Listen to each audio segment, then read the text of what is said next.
Hello my lovely students, welcome to Ganit Vigyan. मैं हूं आपकी ट्यूटर शालिनी। आज की वीडियो में हम प्रैक्टिस करेंगे एक्सरसाइज 24D के क्वेश्चंस की। So let's start our video. Question number 1 is the following table shows the favorite sports of 250 students in a school. Represent the above data by a column graph. आपको कुछ sports given है और कितने students की ये favourite sports है वो आपको डेटा गिवन है। आपको इसको कॉलम ग्राफ पे रिप्रेजेंट करना है। तो चलिए, ये मेरा ग्राफ है और ये मेरा डेटा है। तो देखिए, दो एक्सिस होते हैं आपके पास। एक होती है ये एक्स एक्सिस और इस तरफ हमारे पास होती है वाई एक्सिस। अब जो मेरी स्पोर्ट्स है इसको मैं रिप्रेजेंट करूंगी अपनी एक्स एक्सिस के ऊपर। वाई एक्सिस पे हम रिप्रेजेंट करेंगे नंबर ऑफ स्टूडेंट्स। अब देखिए, ये जो वैल्यूज हैं इनको आपने ध्यान से एग्जामिन करना है ताकि आप ये डिसाइड कर पाएँ कि ग्राफ के ऊपर जो आपने ये एक बॉक्स की वैल्यू लेनी है वो कितनी डायमेंशन लेनी है। तो वैल्यूज़ छोटी हैं, लेस देन अगर 100 वैल्यूज़ हैं तो आप एक बॉक्स को 10 ले सकते हो। मतलब जो एक लाइन है आपकी वो 1 के इक्वल आ गई। तो ये 0 पॉइंट है मेरा जहाँ पे ये दोनों इंटरसेक्ट होता है एक्स और वाई। तो ये मेरा फर्स्ट बॉक्स है, यहाँ पे 10 वैल्यू, 20, 30, 40, 50, 60, 70 और ये है 80। तो मैक्सिमम 75 वैल्यू है तो मैंने 80 तक वैल्यूज़ ले ली हैं। अब क्रिकेट किसकी फेवरेट है? टोटल 75 स्टूडेंट्स की। तो ये जो बॉक्स है, अब हमें 75, देखिए 70 तो यहाँ तक हो गया। 70 और 80 के बीच में जो आपकी ये लाइंस है, 5 लाइंस आपने काउंट कर लेनी। ये जो हल्की सी आपको ग्रीन लाइन दिखाई दे रही है ये मिडल है इस पूरे बॉक्स का, मतलब ये लाइन नंबर 5 है। तो 70 और ये वाली लाइन यहाँ तक कितने पॉइंट्स हो गए आपके? 75। अगर आप अपने ग्राफ पेपर को ध्यान से देखोगे, बिल्कुल जो आपकी पतली पतली लाइंस हैं वो आपने 1 के इक्वल लेनी है। तो 70 के बाद आपने 5 काउंट कर लेना है। तो यहाँ पे आपका 75 बन गया। तो मैंने इसको इस तरह बना दिया और इसको हम नीचे ले आएंगे, यहाँ पे टच करेंगे, इसको भी यहाँ पे टच करेंगे और इसके अंदर हम लिखेंगे क्रिकेट। तो आप कंप्लीट लिख लीजिए, जैसे CRICKET। तो ये क्रिकेट के लिए हमने स्टूडेंट्स को यहाँ पे मेंशन कर दिया। नेक्स्ट है 35 वैल्यू फुटबॉल के लिए। तो यहाँ से देखना है, ये लाइन 30 की है, यहाँ तक 35 हो गए, इसको आपने ज्वाइन कर देना है। ये हो गया आपके फुटबॉल। नेक्स्ट टेनिस के लिए है 50। तो 50 वैल्यू, ये वाली लाइन, इसको आपने ज्वाइन करना है। This is for tennis. Next आ गया बैडमिंटन 25। तो 20 आपका यहाँ तक है, ये आ गया ऊपर 25। लास्ट है स्विमिंग 65। तो देखिए 60 ये रहा, ये वाली लाइन 60 की है, तो इससे ऊपर ये हो गई 65। तो इसको ज्वाइन करेंगे। तो आपने स्ट्रेट इसको ज्वाइन करना है। This is for swimming. आपने इसको कंप्लीट लिखना है। तो ये हमारा रिप्रेजेंट हो गया ग्राफ के ऊपर। Second question is the marks obtained by a student in his annual examination. Different different subjects में उसके जितने मार्क्स आए हैं वो यहाँ पे मेंशन है। हमें इसको डेटा को रिप्रेजेंट करना है। आपको बार ग्राफ गिवन हो या फिर आपको कॉलम ग्राफ गिवन हो, एक ही बात है। तो ग्राफ आ गया हमारे पास। अब हम सबसे पहले तो आपने एक्सिस मेंशन करनी है। ये एक्स एक्सिस है, यहाँ पे हम लिखेंगे सब्जेक्ट और ये वाई एक्सिस पे हमारे पास हो गए मार्क्स ऑब्टेन्ड। अब ये 0 पॉइंट है। अब पहले आपने ये चेक कर लेना है। तो ये लेस देन 60 है, सॉरी लेस देन 100 है सारी वैल्यूज़। तो मैं इजीली इसको जो है वो 10 पे प्लॉट कर सकती हूँ, सेम उसी तरह जैसे हमने फर्स्ट क्वेश्चन में लिया था। मतलब एक लाइन 1 आपके डायमेंशन के इक्वल है 80 90 तक ले लेते हैं। सबसे पहले है हिंदी 64, तो देखिए 60 तो यहाँ पे हो गया। अब ये जो लाइन है ये 65 की है, इस लाइन के थोड़ा एक लाइन नीचे, तो आपने 60 के बाद 4 लाइंस काउंट कर लेनी है। तो वो आपकी यहाँ पे मैं आपको बताती हूँ, ये बन गई हमारी सबसे पहले हिंदी के लिए। तो ये 65 थी, इससे एक लाइन कम 64 हो गई। देन मैथमेटिक्स है 40, तो 40 तो हमारे पास क्लियरली यहाँ पे है, तो इधर से आपने ये लाइन देख लेनी है। तो ये हो गया मैथमेटिक्स के लिए।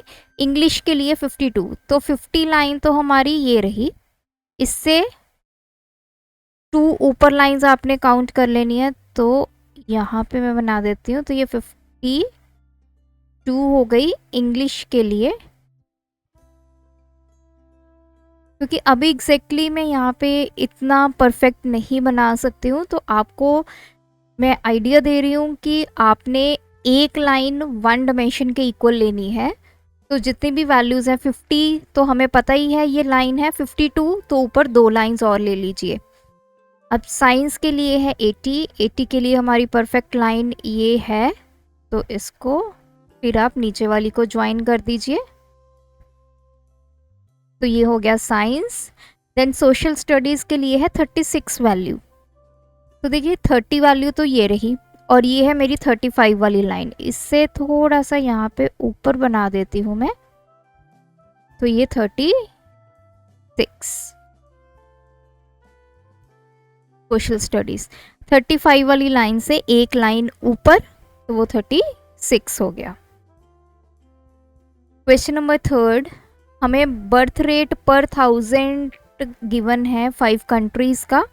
इसको भी हमें बार ग्राफ में रिप्रेजेंट करना है, तो यहाँ पे कर देते हैं इसको। एक्स एक्सिस पे हम रिप्रेजेंट करेंगे कंट्री, और वाई एक्सिस पे हम रिप्रेजेंट करेंगे बर्थ। आपने पूरा लिखना है, बर्थ रेट पर 1000, जैसा आपको यहाँ पे गिवन होगा वैसा ही आपने यहाँ पे लिखना है। तो ये इनिशियल वैल्यू हमारी हो गई 0। तो ये भी वैल्यूज़ देखिए सारी छोटी वैल्यूज़ हैं, आप चाहो तो इसको 5 के उससे भी ले सकते हो अगर आप इसको लेना चाहें। तो अभी मैं 10 ले लेती हूँ। तो 5 के केस में क्या होगा कि 2 लाइंस आपका एक डायमेंशन बनेंगी, 20 30, तो जिसमें भी आप कन्वीनियंट है आप वो ले सकते हैं। तो ये हो गया। सबसे पहले चाइना की कितनी है बर्थ रेट, दैट इज़ 42 पर 1000। सो 40 तो हमारे पास ये है, इससे ऊपर 2 लाइंस, तो 2 लाइंस मैंने ऊपर ले लिया। दिस इज़ फॉर चाइना, इसके अंदर आपने लिखना है चाइना। नेक्स्ट इंडिया का है 35, तो 30 ये रहा, 35 ये रहा, तो ये क्लियरली लाइन हमें मिल चुकी है। This is for India. Next is for Germany, that is 14. तो यहाँ तक 10 है, तो ये वाली लाइन देखिए 15 की है, इस लाइन से एक लाइन नीचे, तो ये किसका हो गया, जर्मनी। नेक्स्ट है यूके के लिए 28, तो ये हमारी 30 है, 30 से 2 लाइंस नीचे, so this is 28 for UK. Last है स्वीडन 21, तो ये 20 है, 20 से एक लाइन ऊपर, तो ये हो गया हमारे स्वीडन के लिए। नेक्स्ट क्वेश्चन है, एयर डिस्टेंस हमें गिवन है दिल्ली से कोलकाता, चेन्नई, मुंबई एंड हैदराबाद के लिए। हमें इसको रिप्रेजेंट करना है ग्राफ पे। तो देखिए अब ये जो वैल्यूज़ आप देख रहे हैं 1340, 1700, तो अगर ऐसी वैल्यूज़ हैं, अगर आपके पास ग्राफ है, आप पहले इसको 100 मार्क करके देख लीजिए कि अगर हम इसको 100 मार्क करते हैं तो क्या ये हमारा यहाँ तक वैल्यूज़ हमें मिल पाती हैं। तो 100, 2, 3, 4, 5, 6, 7, 8, 9, यहाँ तक हो गया 1000, हमें 1700 तक जाना है। 1 2 3 4 5 6, तो ये कंप्लीट नहीं होगा 1700 तक, तो मेरे पास अभी ग्राफ छोटा है। तो मैं ये वैल्यूज़ लेती हूँ 200, तो मेरा 0 है। एक्स एक्सिस पे हम लेंगे सिटी, वाई एक्सिस पे हम लेंगे distance from Delhi in kilometre. आपने यूनिट्स ज़रूर लिखने हैं अगर यहाँ पे लिखे हुए हैं। तो इसको मैंने ले लिया 200, नेक्स्ट हो गया 400, 6 8 1000, 12 14, ये 16 और ये 18। तो इस तरह से मैंने इसको रिप्रेजेंट कर लिया। आप चाहो तो इसको 100 के उससे भी कर सकते हैं। अब देखिए ये आता है कि जो एक लाइन है उसकी कितनी वैल्यू होगी। अब एक बॉक्स में 10 आपके लाइंस होती हैं, तो जो भी आपने वैल्यू ली है, जैसे मैंने 200 वैल्यू ली है, इसको मैंने 10 से डिवाइड कर देना है। मतलब जो 1 लाइन है उसकी वैल्यू कितनी आ गई, 20। 1 लाइन की 20, सेकेंड लाइन 40 होगी, थर्ड लाइन 60 हो गई। ऐसे करते करते जो 10th लाइन है वो आपकी 200 हो गई। अगर आपको नहीं पता चलता डायरेक्टली कि एक लाइन कितनी वैल्यू रिप्रेजेंट करती है, तो ये जो फर्स्ट वैल्यू है उसको आप 10 से डिवाइड कर लीजिए, आपको इजीली पता चल जाएगा। अब सबसे पहले हमने रिप्रेजेंट करना है कोलकाता, दैट इज 1340। तो 1340 कैसे निकालेंगे? अब पहले तो 1300 तक पहुंचते हैं। ये 1000 है, ये 1200 है। 1200 और 1400 के बीच में हमारे पास आएगा 1300। सो ये है मेरी 1300 की लाइन। अब 1340, तो मतलब 2 लाइंस ऊपर।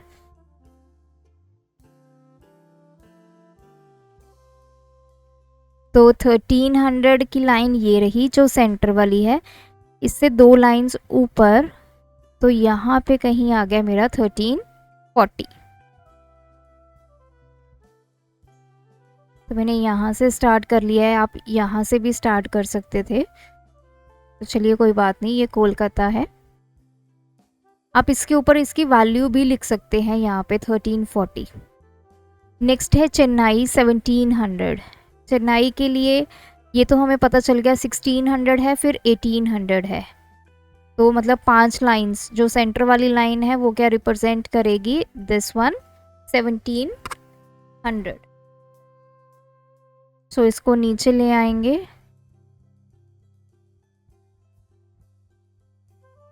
ये हमारा हो गया चेन्नई। नेक्स्ट है मुंबई 1100। तो ये 1000 है, ऊपर वाला 1200 है, तो बीच में क्या होगा 1100। तो ये वाला ये है 1100 वैल्यू फॉर मुंबई। आप यहाँ पे वैल्यूज लिख सकते हैं। ये है 1700। नेक्स्ट है हैदराबाद 1220। पहले तो 1200 तक पहुँचते हैं। तो 1200 तो हमें पता है ये वाली लाइन है। 20 मतलब एक लाइन किसकी इक्वल है, 20 की इक्वल है। मतलब जो 1200 वाली लाइन है उससे एक लाइन ऊपर आपकी क्या आ गई, 1220। तो इसको आपने बिल्कुल स्ट्रेट यहाँ पे, तो ये मेरी स्ट्रेट नहीं आई, यहाँ पे स्ट्रेट आएगी ये लाइन, तो ऐसे। तो दिस इज़ फॉर हैदराबाद। आप स्केल से इसको जो है लाइंस को हमेशा, जब भी आपने ग्राफ के ऊपर काम करना है, प्लीज़ आप स्केल यूज़ कीजिए, उससे आप लाइन ड्रॉ कीजिए, तो वो आपकी बिल्कुल एग्जैक्ट लाइन आएगी और आपकी कभी वैल्यू गलत नहीं होगी। अब हमारे पास यहाँ पे एक ग्राफ गिवन है, हमें बताना है what information is represented by a graph. अगर आप इस ग्राफ को ध्यान से देखें तो बुक में भी आप इस ग्राफ को देख सकते हैं। हमें एक्स एक्सिस पे लिखा हुआ है सब्जेक्ट और वाई एक्सिस पे है मार्क्स ऑब्टेन्ड।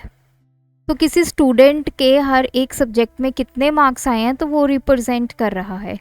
तो हम यहाँ पे लिख सकते हैं marks obtained by a student in different subjects.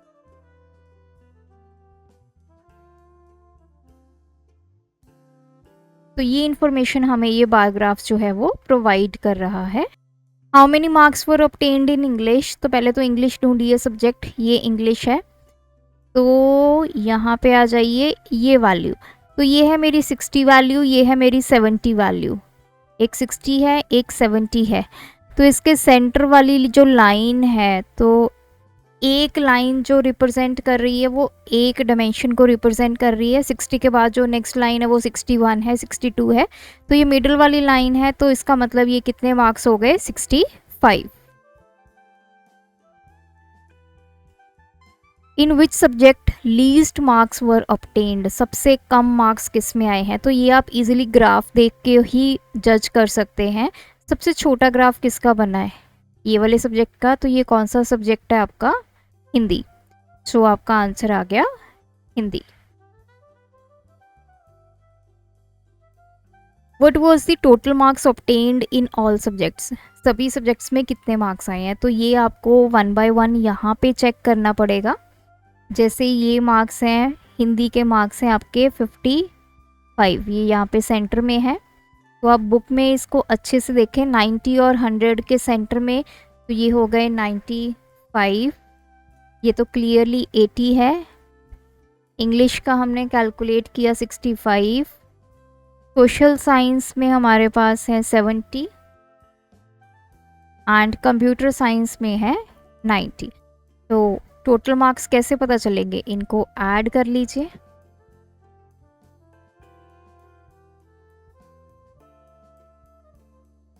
Five 10 15 1 carry 10 17 23 then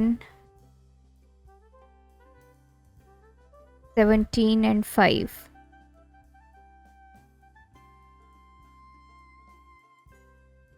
तो टोटल मार्क्स जो ऑब्टेन हुए हैं 455. Question number 6. अगेन हमारे पास एक बार ग्राफ है. तो इसने पूछा क्या इंफॉर्मेशन ये रिप्रेजेंट कर रहा है. अगर एक्स एक्सिस पे देखें तो यहाँ पे है ईयर, वाई एक्सिस पे देखें wheat production in million turns. तो ये किसी जगह की वीट प्रोडक्शन है और ईयर्स है हमारे 2008 से लेके 2013 तक उन्होंने बताया है कि कितनी वीट जो है वो प्रोड्यूस हुई. तो हम यहाँ पे लिख सकते हैं क्वांटिटी ऑफ वीट प्रोड्यूस या फिर production of wheat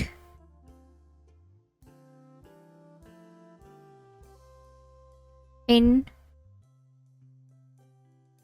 different years. तो ईयर्स भी आप लिख सकते हैं 8 से लेके 2013 तक. तो ज़रूरी नहीं है कि ये जो जैसे मैंने लिखा है आपने ऐसे ही लिखना है. आप ऐसे भी लिख सकते हो quantity of wheat produced in different years from 2008 to 2013. तो इस तरह भी इसको लिखा जा सकता है. या फिर quantity of wheat produced in million turns in different years, ऐसे लिख दीजिए. इसी का second part, what was the wheat production in 2010. 2010 में कितनी हुई है. तो देखिए ये तो इसके ऊपर भी लिखा हुआ है, तो यहाँ से भी आप इसको इजीली देख सकते हैं. This is 85 million turns. तो 85 यहाँ पे हमें बताया गया है किसमें, इसको मेजर किस में किया गया है, मिलियन टन्स में. तो आप 85 एम्प्टी लिख दीजिए या पूरा लिख दीजिए million turns. In which year the production was minimum. सबसे कम जो है प्रोडक्शन कब हुई थी. तो ये हमें इजीली यहाँ से पता चल रहा है, हमें इसका ईयर बताना है. So this is 2009. तो यहाँ से नीचे से आप इसका ईयर जो है वो चेक करेंगे. नेक्स्ट फोर्थ पार्ट है, in which year there was maximum increase in production of wheat. तो सबसे ज़्यादा वीट जो है उस वो इंक्रीज़ किस ईयर में हुई. तो देखिए 2011 में ये थी 100 मिलियन टन्स और 2012 में ये वैल्यू कितनी हो गई, 130. तो सबसे ज़्यादा हमें इसी ईयर में जो है वीट की प्रोडक्शन देखने को मिली है, that is 2012। The last part is find the percentage increase in wheat production in the year 2012। तो कहते हैं 2012 में जो इंक्रीज हुआ है वीट प्रोडक्शन, उसकी परसेंटेज इंक्रीज निकालनी है, कितने परसेंट वीट जो है वो ज़्यादा हुई। सबसे पहले तो हम इंक्रीज निकालेंगे, इंक्रीज इन वीट प्रोडक्शन, तभी हम परसेंटेज निकाल पाएंगे। अब कितनी ज़्यादा वीट जो है वो पैदा हुई, तो ये कैसे पता चलेगा। 2012 में कितनी हुई है 130, लेकिन 11 में कितनी हुई थी 100। सो 130 माइनस 100, तो ये आ गया 30 मिलियन टन्स। इतनी वीट ज़्यादा जो है वो प्रोड्यूस हुई। अब हमें इसकी परसेंटेज इंक्रीज निकालना है। परसेंटेज इंक्रीज कैसे निकालते हैं, जितना भी आपका इंक्रीज होता है, मतलब इंक्रीज्ड वैल्यू, जैसे यहाँ पे कितना वीट जो इंक्रीज ज़्यादा पैदा हुई है, डिवाइड बाय जो इनिशियल वैल्यू होती है, मतलब पिछले साल कितनी हुई थी। तो यहाँ पे मैं लिख देती हूँ वीट इन ईयर 2011 इंटू परसेंटेज निकाल रहे हैं 100। तो इंक्रीज इन वीट कितना है हमारा 35। वीट इन 2011 में कितनी थी 100 मिलियन टन्स बाई 100, परसेंटेज निकालने के लिए इंटू 100, तो ये कैंसिल। तो 30% जो वीट है वो ज़्यादा प्रोड्यूस हुई इन ईयर 2012 एज कंपेयर टू 2011। तो यहाँ पे हमारी ये एक्सरसाइज कंप्लीट होती है। आप भी इन सभी क्वेश्चंस की प्रैक्टिस कीजिए जब भी आप बार ग्राफ पे इसको ड्रॉ करें। मेक श्योर कि जो भी आप एक लाइन की वैल्यू ले रहे हैं वो आप ढंग से उसको रिप्रेजेंट करें, और स्केल की हेल्प से आप लाइंस को ड्रॉ करें। जैसे यहाँ पे इन्होंने ऊपर वैल्यू लिखी है, इस तरह आप अपनी वैल्यू को अपने ग्राफ के ऊपर रिप्रेजेंट करें। तो ये कुछ पॉइंट्स हैं जो आपने ध्यान में रखने हैं। आई होप इस वीडियो से आपको ये सारा कंसेप्ट जो है वो क्लियर हो चुका होगा। स्टिल आपकी कोई क्वेरी है, कोई डाउट है, तो आप हमें कमेंट ड्रॉप करके पूछ सकते हैं। Thanks for watching. बढ़ाना है ज्ञान, फॉलो गणित विज्ञान।